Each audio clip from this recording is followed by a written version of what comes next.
Hey, I'm Bobby BagHead, your BagHead buddy. And this is BagHead Radio. Please enjoy.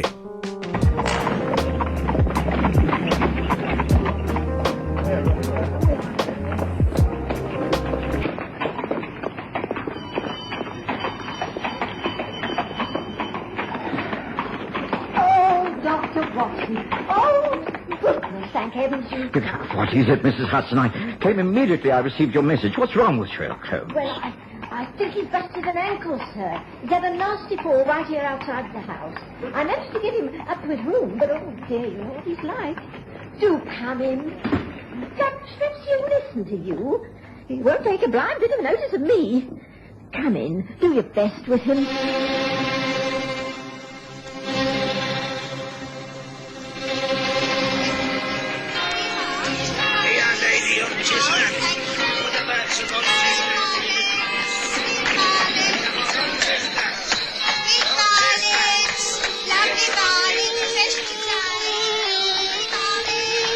We present the stories of Sherlock Holmes.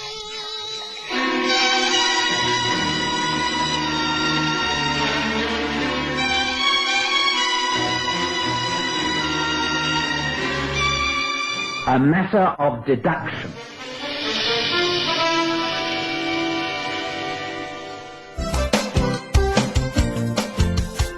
Looking for space to hang and dry your washing?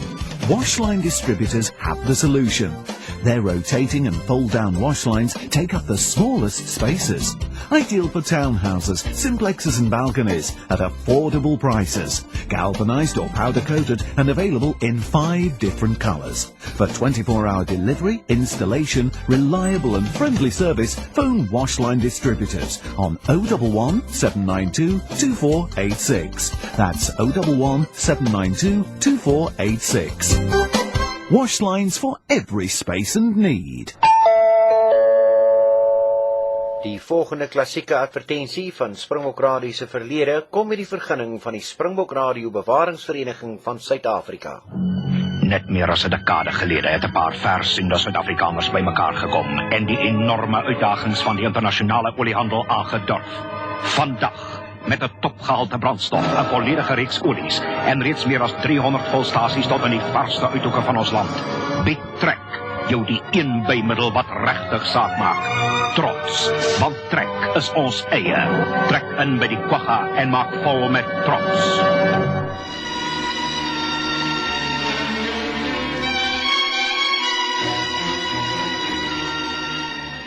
One Sunday morning, I'd received an urgent message from Mrs. Hudson to call at my old rooms at Baker Street.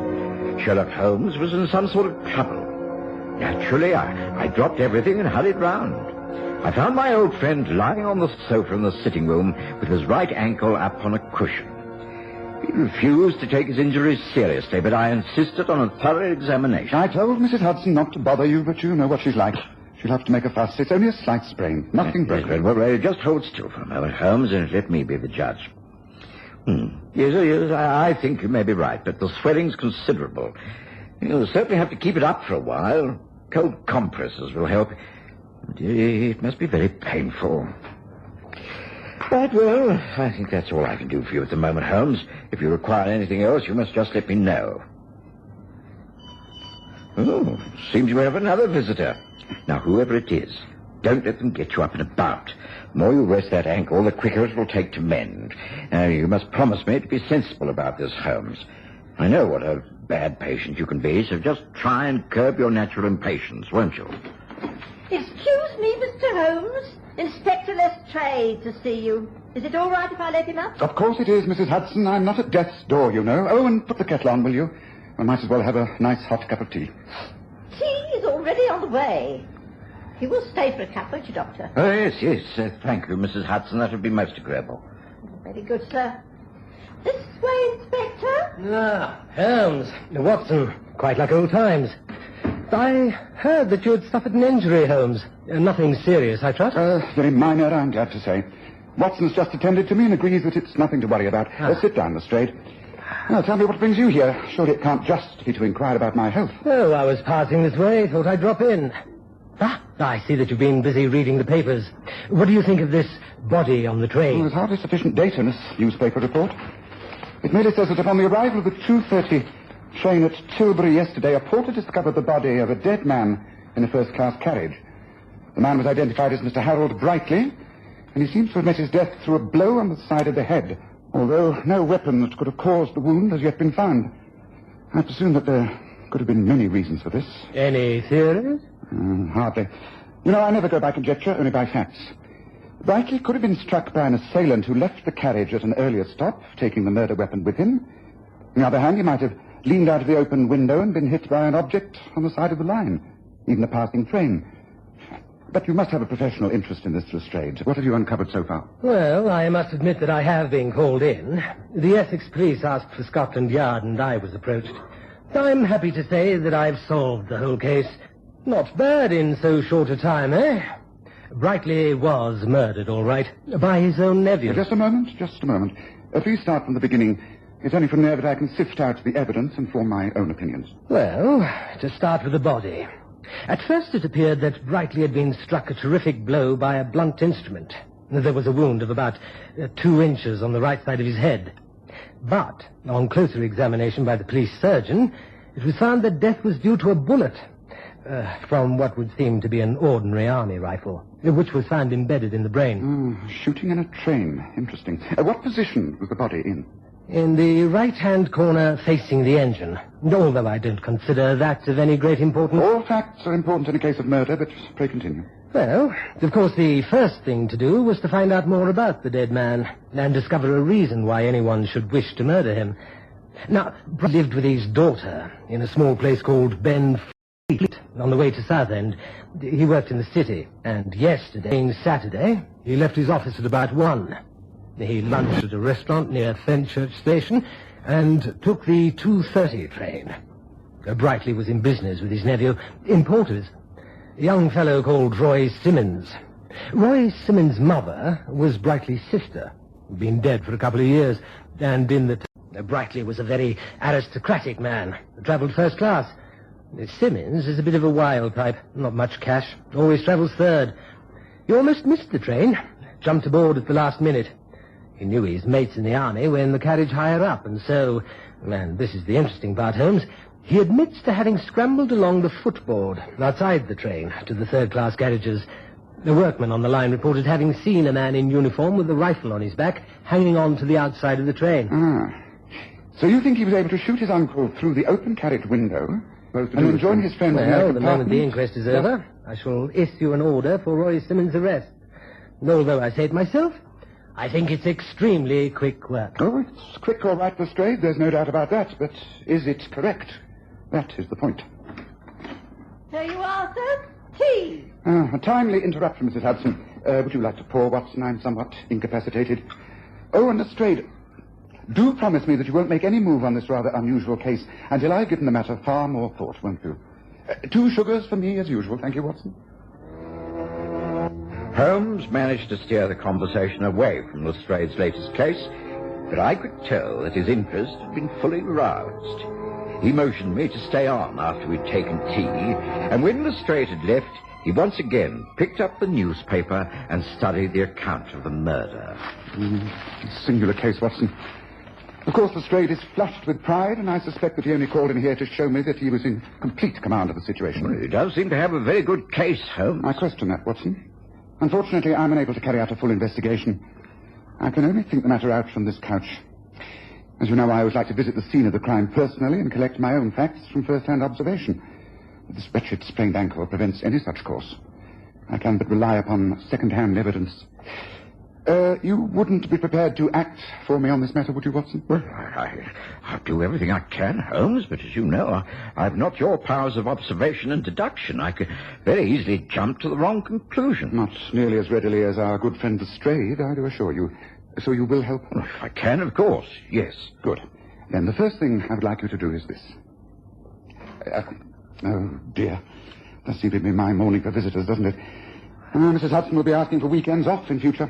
She won't while you're laid up. She's far too loyal. Would you rather I came again later, Holmes? No. I should prefer you to stay if you have the time. Oh, very well. Excuse me, Mr. Holmes. Young lady and gentleman to see you. Mr. Roy Simmons and Miss Joyce Brightly. Ah, this becomes most interesting. Pray do come in, both of you. Meet my friend and colleague, Dr. Watson. Excuse the fact that I cannot stand. Oh, thank you. I'm sorry to have called without an appointment, but this really is a most urgent matter. May I introduce Miss Brightly? Please be seated. Thank you, Mr. Holmes. I think I can tell why you're here.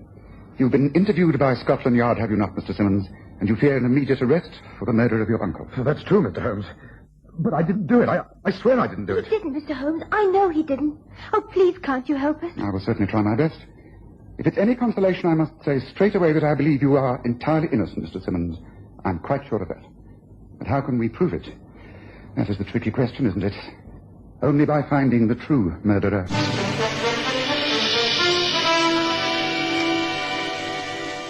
Ah! 731-000 or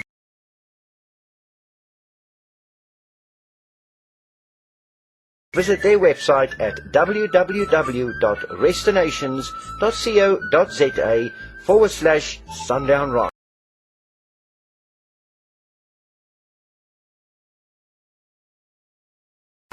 The Sundown Ranch Hotel and Lion Park, 2 worlds in one.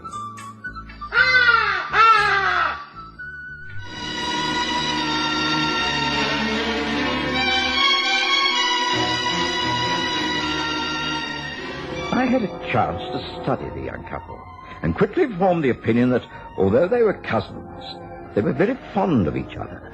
They made no secret about this. Roy Simmons explained. I think I must explain, Mr. Holmes, that one of the reasons that I didn't get along very well with my uncle was the fact that Joyce and I have been in love for some while.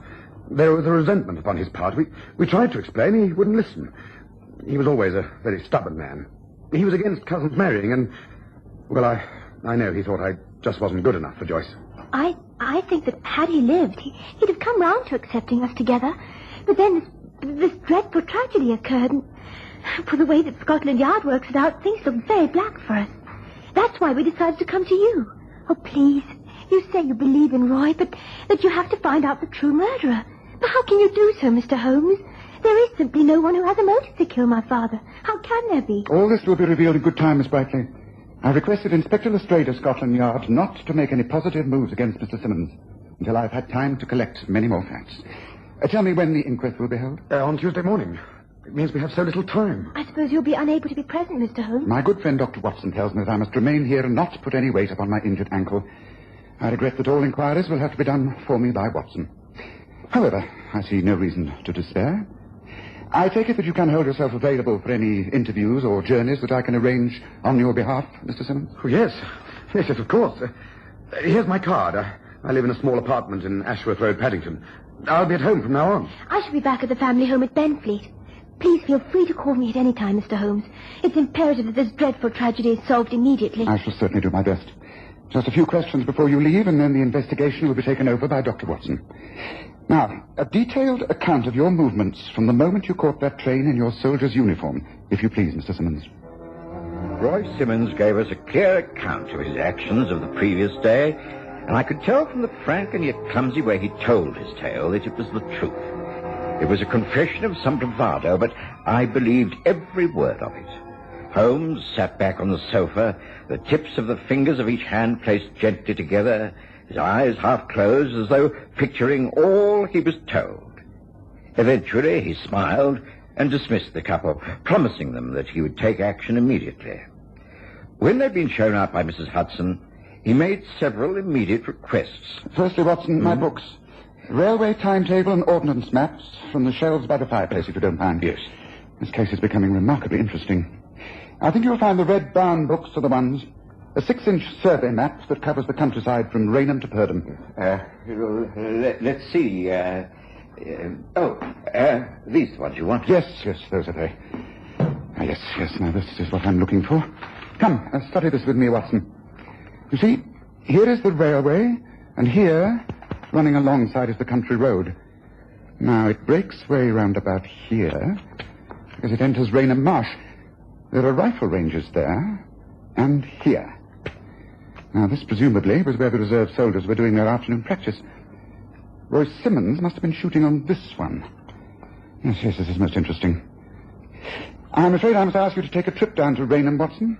I want as much information as can be obtained from the warden in charge of the Rangers. Take Roy Simmons with you. He'll know the terrain. And while you're at it, I think you should go by train from Fenchurch Street, occupy a first-class carriage, sit on the right-hand side facing the engine, and carry out a simple experiment. Will you?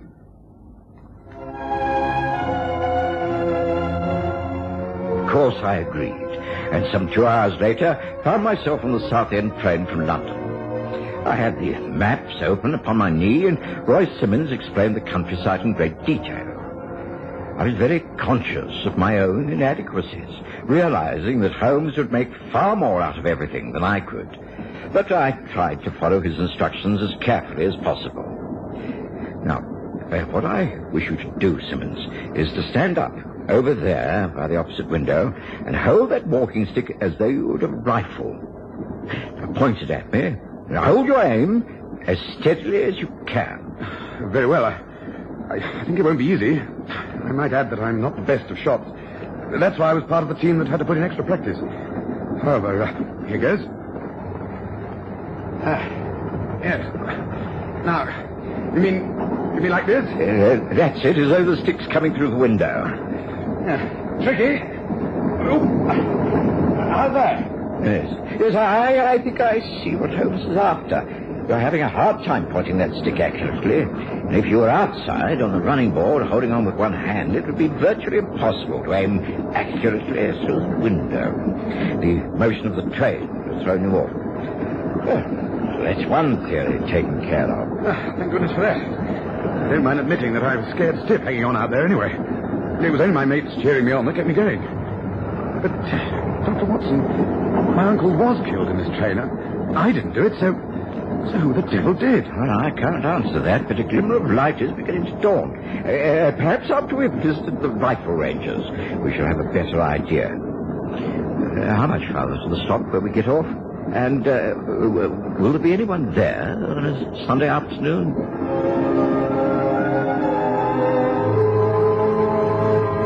The journey didn't take more than another 15 minutes, and there was a warden in charge of the Raynham Marsh Range. He explained that there was no activity at that particular time. Oh, nothing going on at the moment. Always quiet on a Sunday. It's weekdays and Saturdays that we're busy. Yesterday, the Army Reserves were in action, I understand. Do you mind showing me exactly where the practice took place? It was over there on number 8 range, wasn't it, Warden? I was part of the team. Oh, that's so. A bunch of right rotten shots you were, too. Yes, that's where you were firing. You notice that the butts are placed right against the fence. Beyond that's the marsh and the river. Oh, so that if anyone was particularly wild with their firing, there could be no danger from flying bullets. Oh, heaven help us, no. That's why the place is designed as it is. Very little danger here.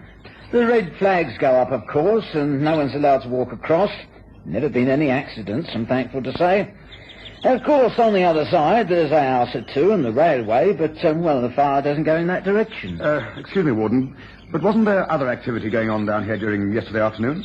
I think I heard some of the men talking about some unusual firing. Oh, aye, that's right, yeah. Over there, number 9 range. Special testing going on from Woolwich. Newfangled sort of gun, a sort of repeater device. Testing it out, they were. I can't say whether it was a great success or not. War Office were in charge, you see. It's all very secret and hush-hush. I see. Well, there doesn't seem to be anything else to keep us here, Simmons. We'd better be getting back to Baker Street and report to Holmes. I'm afraid he won't be at all impressed. I'm not a very good substitute, I'm afraid. Oh, thank you, Warden. You've been very kind. Come on, Simmons. We shall just be in time to take the return train. Back at Baker Street, I made the report to Holmes in as detailed a manner as possible. Roy Simmons helped me by drawing a rough sketch of the position of the rifle rangers and the railway and confirming all that had taken place.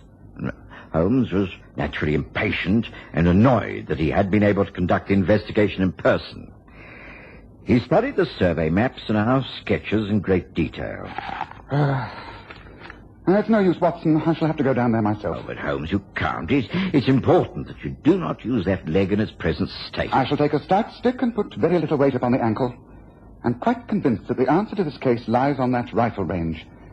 We've proved that no one on that train could have committed the murder. The rifle range has got to be the answer.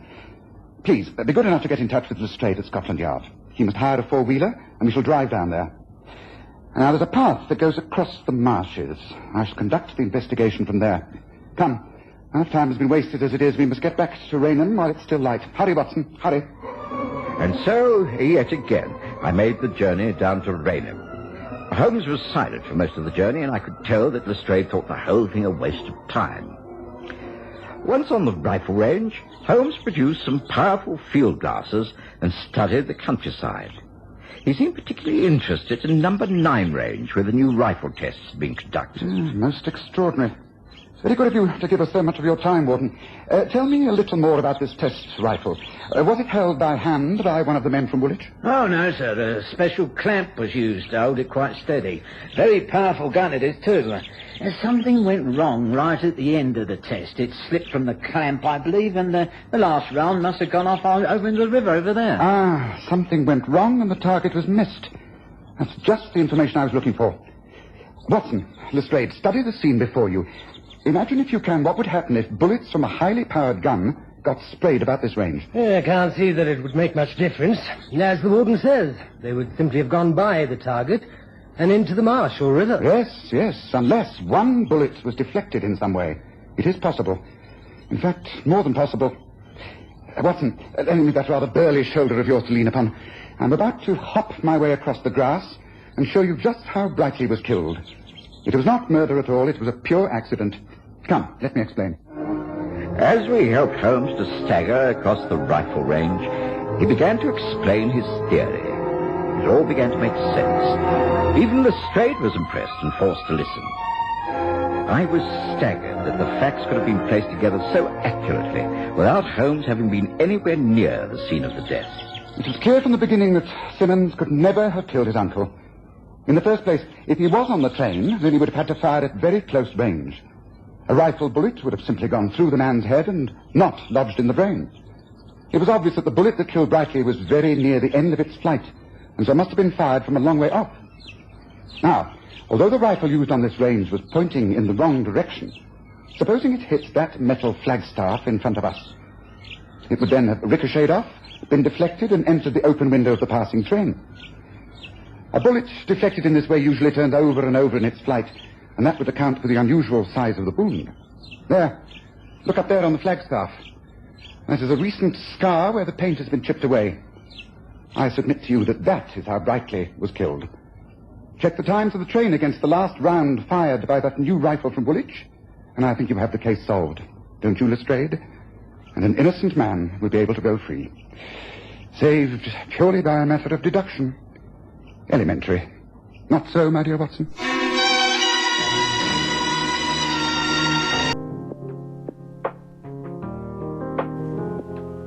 I'm Bobby BagHead, and this has been BagHead Radio.